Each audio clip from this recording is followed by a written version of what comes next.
From the studios of Kootenai Co-op Radio, this is Deconstructing Dinner.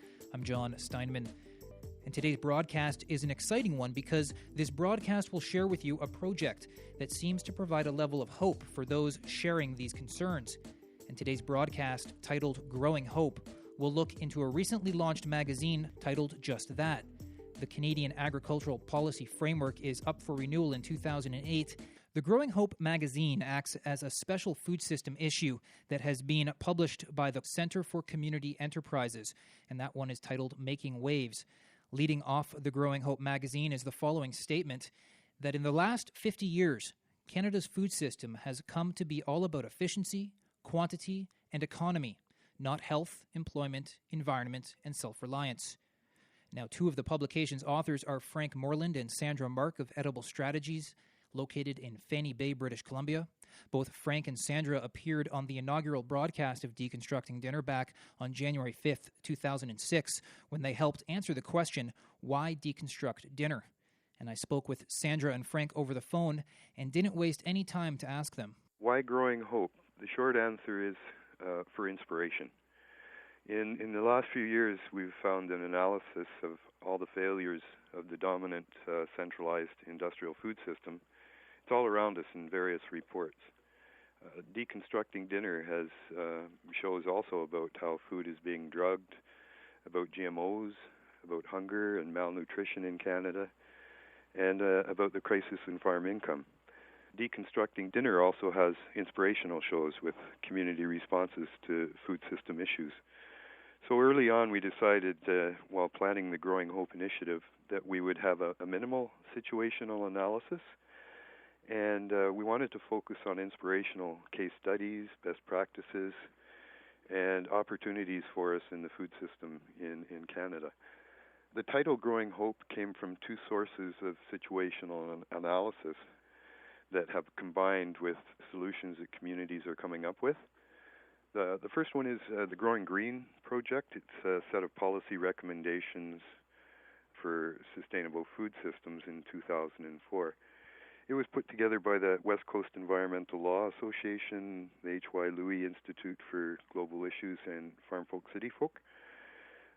Their policy priorities were making the case for community-based food councils, showcasing model official community plans like agricultural area plans and bylaws, to contribute to provincial public health legislation, to address the sale of junk food in schools, and finally to support small-scale local processing infrastructures so the consumer can buy local.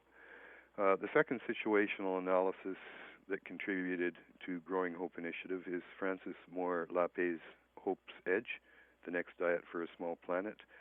Again, the same kind of inspiration from southern countries and how they were dealing in the community with the food system issues with direct action and taking it right in their hands.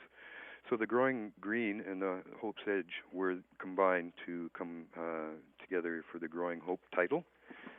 And so that sort of indicates where the intents were coming from.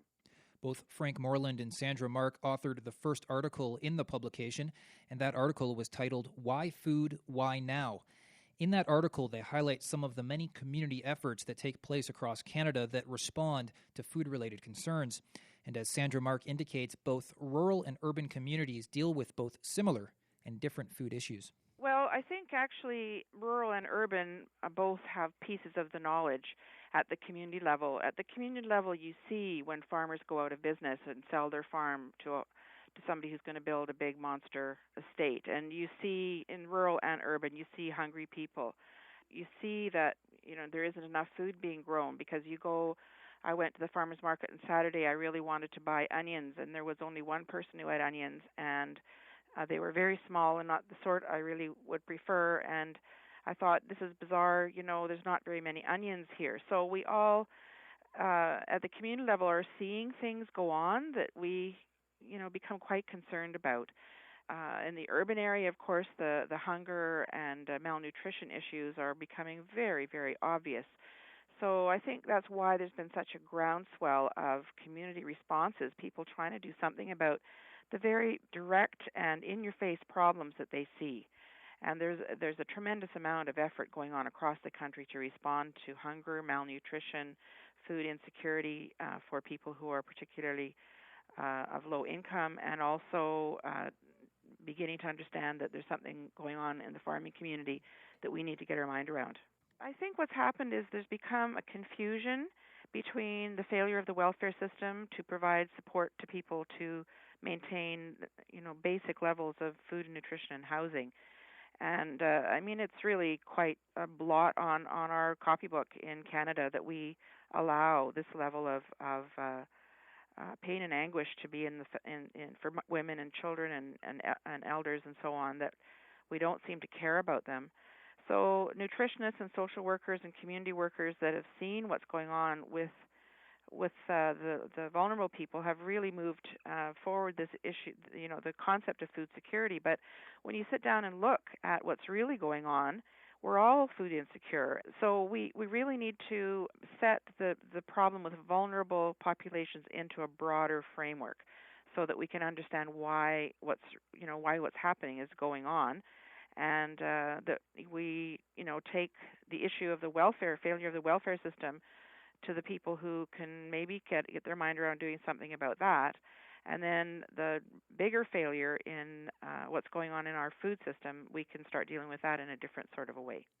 As Sandra indicates that all Canadians are food insecure, Frank Moreland further explains why.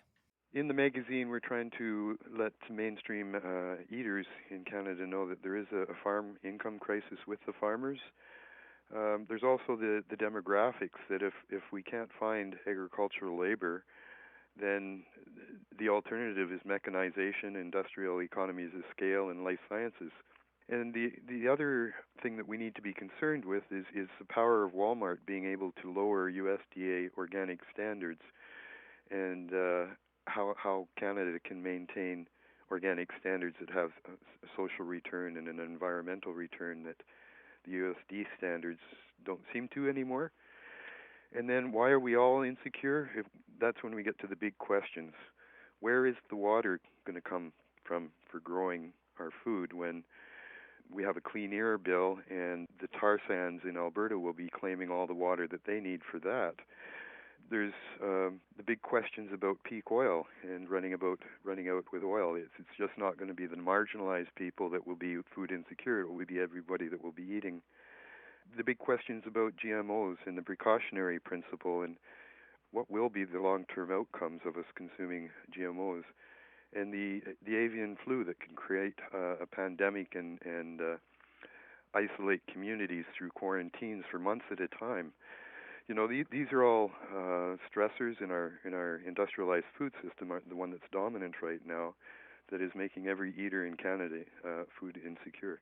However, if we all are food insecure, then mainstream urbanites have to have convenient access to local food in the mainstream market channels. You did a show about SPUD, Small Potatoes Urban Delivery, and they're a great model that actually does that. The opportunity for farmers markets and CSAs and ethical businesses like SPUD across Canada is to be able to collaborate and grow each other's business to meet an expanding conscious consumers' market demands in as many market channels as possible. That's the more placements you have your product, more opportunity you have for selling it. And the conscious consumer just doesn't shop at one store. They're very fragmented in parts of our communities. So finding the best way to get the high quality food to the people that are willing to pay for the real cost of production of quality food is a challenge.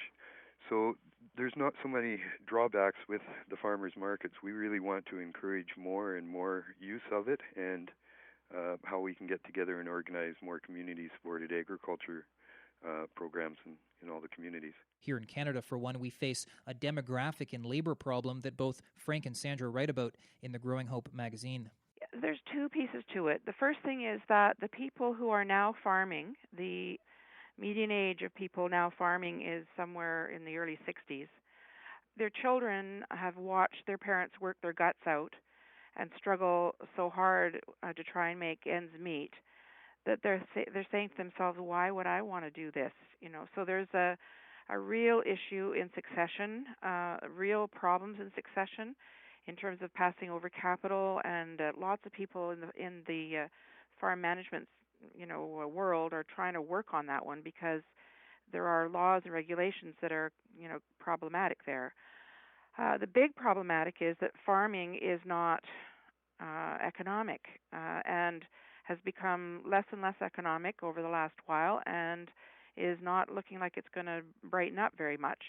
Our federal policies have really encouraged farmers to grow big or get out, and the big guys are growing to export. So there's a huge pressure for people to export, to invest very heavily in all kinds of machinery and inputs to their farms. It's interesting to see that all the people providing machinery and inputs are making money like mad, but the farmers just aren't. Every time there's a little benefit in the market, the supply side somehow or other seems to soak it up, and the farmers still aren't able to make it. So the idea of actually growing food, when you look at what's included in agriculture statistics, you'd be really quite surprised to discover that tobacco is included, and nursery products, and all kinds of things that aren't ever going to feed us. And so, to me, one of the huge problems is we don't even really have an absolutely clear picture about what's going on with food because we have got it mixed up with agriculture. However, nevertheless, young people are not taking on their parents' farms at any kind of rate. Plus, a lot of farmers are cashing out because their land, particularly if it's close to urban areas, has become enormously valuable. So when they get to retirement age, they look around and realize that there's no way they can get the capital out if they pass it on to their family, and they've got all these debts to contend with, and they can sell their land for a huge amount of money. So there's a huge problem there. And then the second thing is because the labor in third world and southern countries is very, poorly paid, exceedingly poorly paid, terrifyingly poorly paid. Our labor has got to compete with that, and so people don't want to go and work on the farm if their idea is to make enough money for them to live. And so we have this bizarre situation now where the government of Canada is importing people now from India because they speak English, but they can't get enough because, of course, people in India now have invested in education in their own infrastructure, and they don't want to do that kind of work anymore. And hauling people in from Mexico and all this sort of thing. So the nature of the labor problem is linked entirely to the nature of globalized agriculture and the fact that we have very little control of our food system because it's all lumped into agriculture. And that was Sandra Mark of Edible Strategies, located in Fanny Bay, British Columbia.